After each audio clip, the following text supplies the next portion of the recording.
Rilis dari Pengadilan Agama ya, di mana tahun 2022 dan di awal 2023 ini ada beberapa anak-anak remaja kita yang menikah sebelum waktunya, dan itu harus meminta rekomendasi untuk menikah dari PA.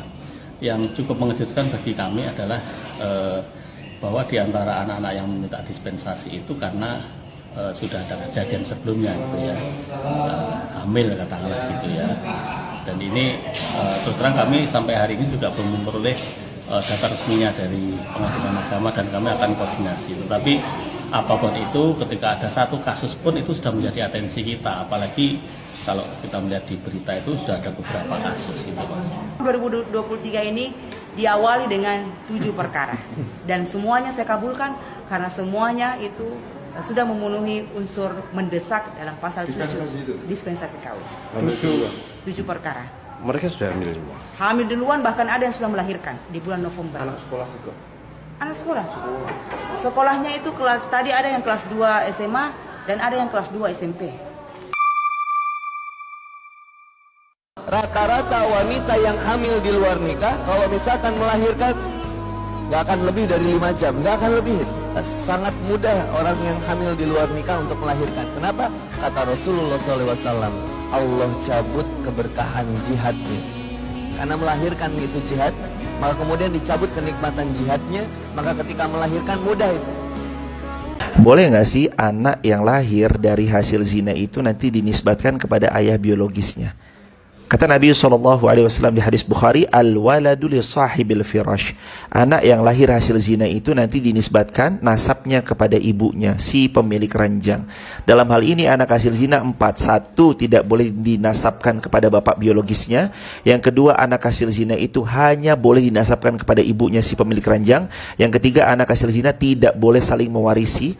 Yang keempat, anak hasil zina nanti anaknya ini kalau udah dewasa mau menikah, nggak boleh ayah biologisnya ini menikahkan anaknya kecuali nanti dinikahi oleh wali hakim.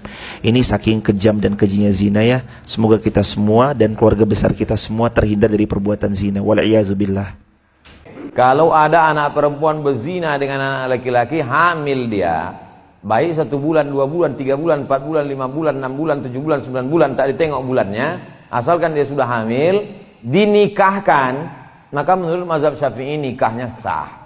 Banyak orang bertanya, nikahnya apa, sah apa tak sah? Buka Al-Fiqhul Islami wa Adillatuh Syekh Wahbah Zuhaili. Nama kitabnya Al-Fiqhul Islami wa Adillatuh. Nama pengarangnya Syekh Wahbah Zuhaili. Nikahnya sah. Yang jadi masalah itu adalah setelah anak itu lahir, muncul 4 masalah. Yang pertama, anak itu tak bisa dipakaikan bin bapaknya, karena tak ada hubungan nasab. Tak ada hubungan nasab. Kenapa tak ada hubungan nasab, Pak Ustadz? Karena barang itu sudah ada sebelum akad. Yang diakui itu setelah akad.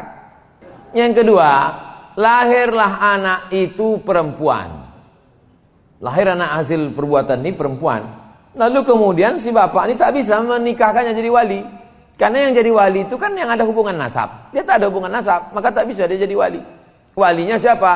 Fasultanu waliyun man la waliyalaha. Yang menjadi walinya adalah sultan. Tapi karena kita tak lagi tinggal di negara kesultanan, maka dulu janji sama Presiden Soekarno, dibuatlah namanya Departemen Agama, yang sekarang menyebutnya Kementerian Agama. Itu pengganti sultan dalam urusan agama.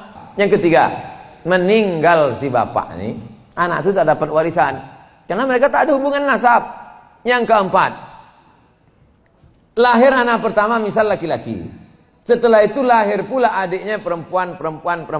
Maka si abang ini tak bisa jadi wali adiknya, karena dia bukan saudara seayah. Yang bisa jadi saudara sewali itu saudara seayah yang bisa mewalikan. Saudara seemak tak bisa jadi wali.